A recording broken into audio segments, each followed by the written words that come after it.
अस्सलाम वालेकुम एवरीवन, कैसे हैं आप सब? I hope you all would be doing good. As we all know that 2nd April is celebrated as World Autism Awareness Day.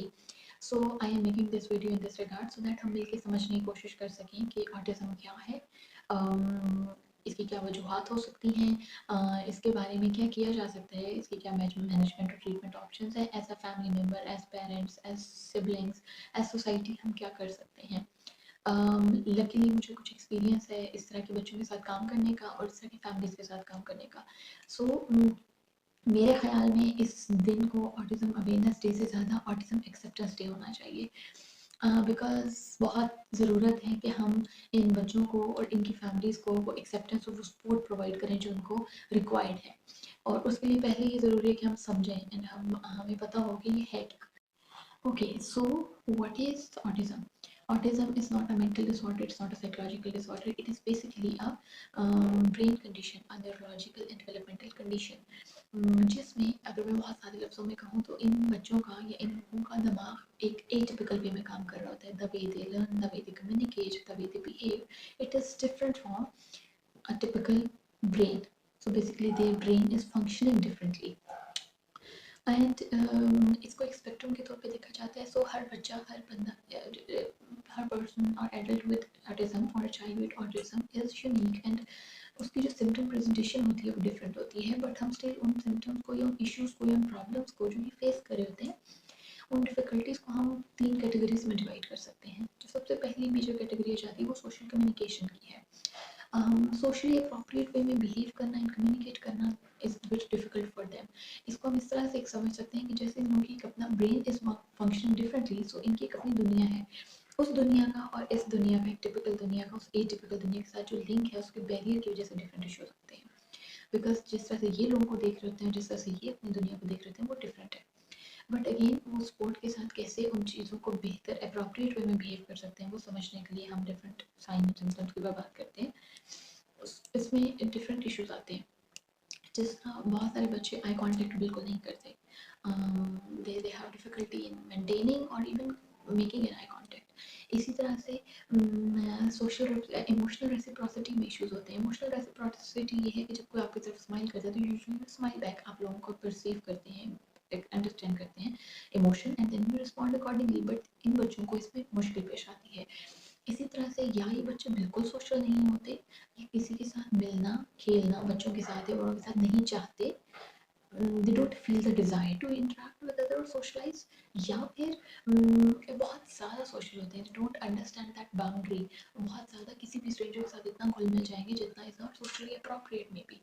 So they feel have difficulty in understanding the social boundaries और क्या उसके appropriate normal boundaries हैं.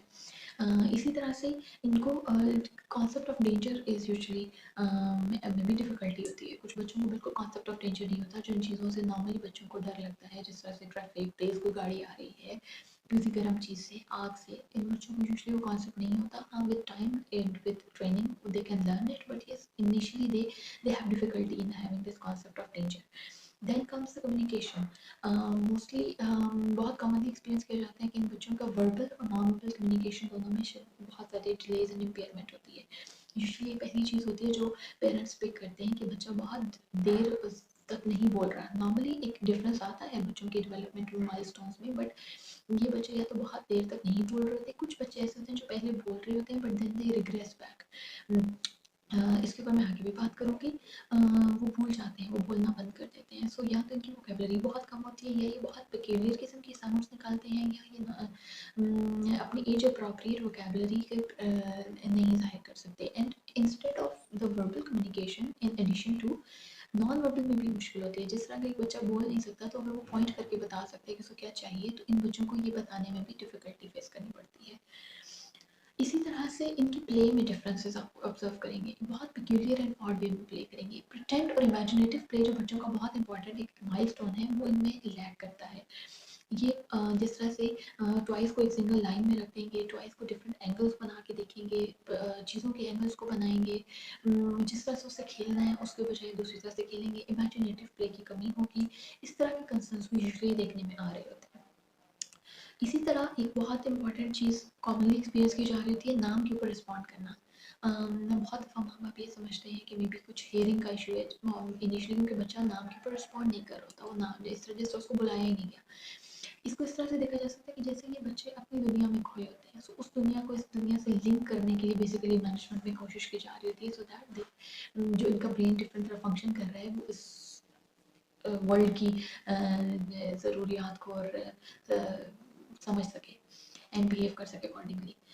ये हो गया social communication के aspect. Then comes repetitive and fixed interest.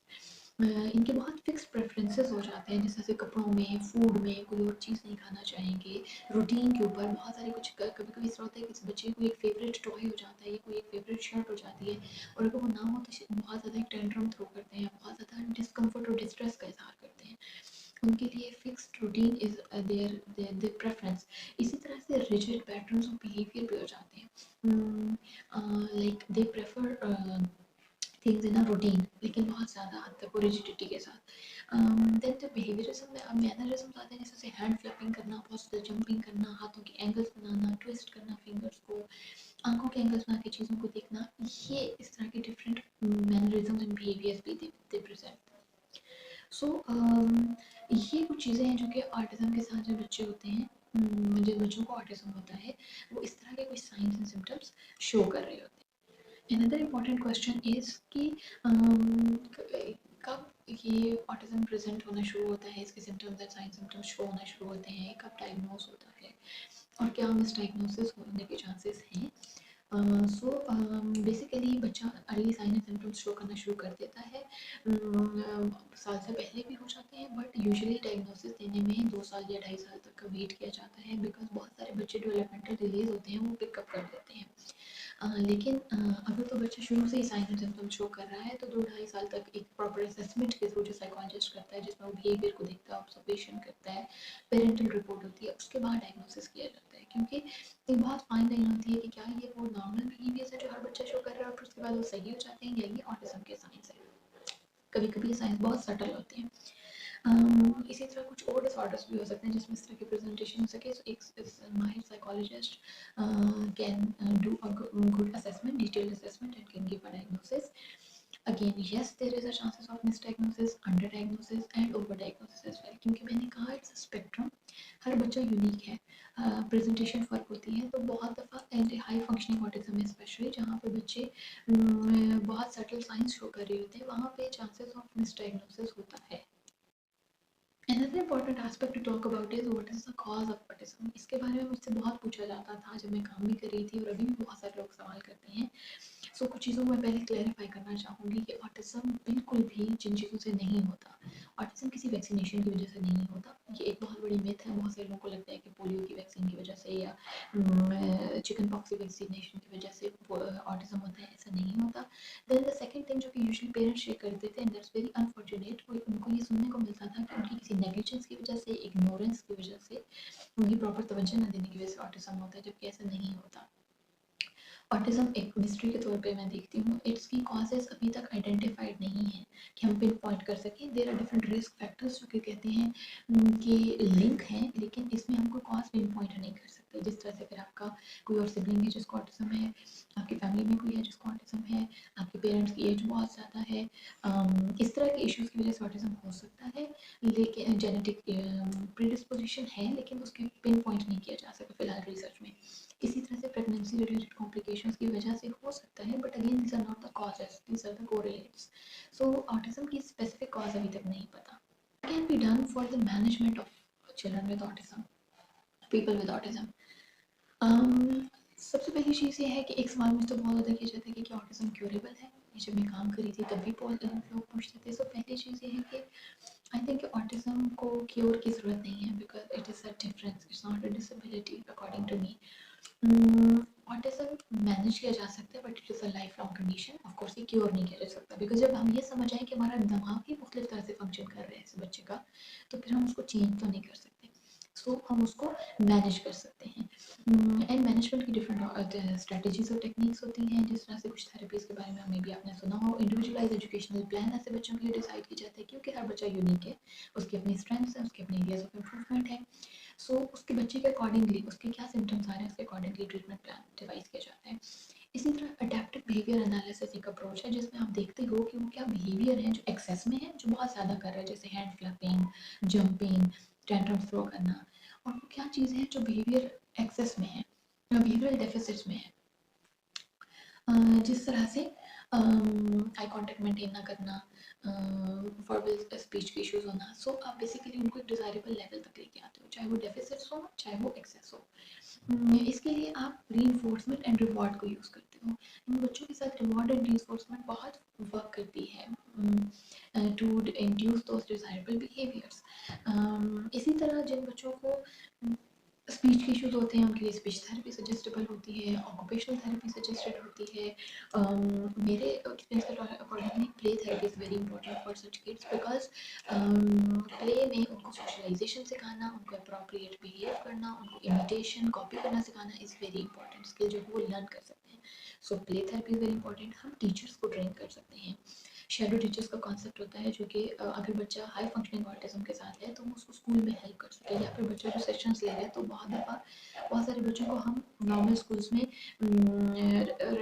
भी भेज दिया करते थे जब उनकी मैनेजमेंट इस लेवल तक आ जाती थी, तो वहाँ पे वो टीचर्स उनको असिस्ट कर सकते हैं। इसी तरह पेरेंट्स की training is very important. According to me mothers या पेरेंट्स के साथ ज़्यादा टाइम गुजरता है तो उनकी training is very important in the using this reward, कि कैसे उस रिवॉर्ड को और स्केड्यूलिंग को यूज़ करके वो उनकी बिहेवियर्स को अप्रोप्रिएटली डिज़ायरेबल वे में ट्रेन कर सकती हैं एंड मैनेज कर सकती हैं। So these are some treatment options जो कि यूज़ हो रही हैं और जो कि यूज़ की जा सकती हैं। So last thing, what can we do as a society to to help or support such people and their families? बहुत इंपॉर्टेंट चीज़ है कि चाहे हम एज अ फैमिली मेम्बर हों, हम टीचर हों, हम हेल्थ प्रोफेशनल हों, हम एक जर्नल ऑब्जर्वर हों, हम किसी मार्केट में किसी बच्चे को टेंट्रम थ्रो करते देखते हैं या कोई भी ऐसा पेक्यूलियर बिहेवियर करते देखते हैं जो हमें सो कॉल्ड नॉर्मल नहीं लग रहा, so instead of judging them, instead of making them awkward by just looking at them, I think we should need to support them, because मैंने ऐसे बच्चों में बहुत स्ट्रेंथ्स देखी है, मैंने ऐसे बच्चों में इन डिफ़िकल्टीज़ के साथ में बहुत ज़्यादा पॉजिटिव एस्पेक्ट देखे हैं। कुछ बच्चों की फोटोजेनिक मेमोरी बहुत अच्छी होती है, कुछ की रीडिंग कैपेसिटीज़ बहुत अच्छी है, कुछ का म्यूजिक का सेंस बहुत अच्छा होता है, कुछ की आर्टिस्टिक कैपेसिटीज़ बहुत अच्छी होती हैं।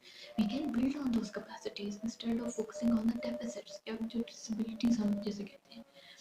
एंड स्पेसिफिकली इस तरह की फैमिलीज़ को सपोर्ट करना, बिकॉज मैंने बहुत रेजिलियंस देखी है इन पेरेंट्स में, and it's a very difficult thing to raise a child with such special care and devotion.